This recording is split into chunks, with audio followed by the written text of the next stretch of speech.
আজকে বানাতে চেয়েছিলাম ডালগোনা ক্যান্ডি বাট বানিয়ে ফেলেছি পোড়া ক্যান্ডি। আসসালামু আলাইকুম গাইস। এখন শুধু ফেসবুক, টিকটক, ইনস্টাগ্রাম যেখানেই যাই না কেন এই ডালগোনা ক্যান্ডিটা থাকেই মাস্ট। তো আমিও দেখে ইন্সপায়ার হয়ে বানাতে গিয়েছিলাম ডালগোনা ক্যান্ডি বাট ভুলবশত এটাকে আমি পোড়া ক্যান্ডি বানিয়ে ফেলেছি। তারপর এটাকে রিসাইকেল করে কি করেছি তোমরা জাস্ট দেখো ভিডিওতে।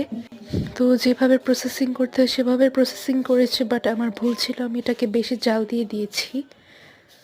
আর একটা ভুল ছিল আমি নামানোর সাথে সাথে এটাকে একটি বাটির ধারা চ্যাপ্টা করে দিয়েছি, যার কারণে লেগে ভেঙে এসে পড়েছে, যেটা দেখে আমার খুবই হাসবো না কাঁদবো না কি কিছুই বুঝতে পারছিলাম না।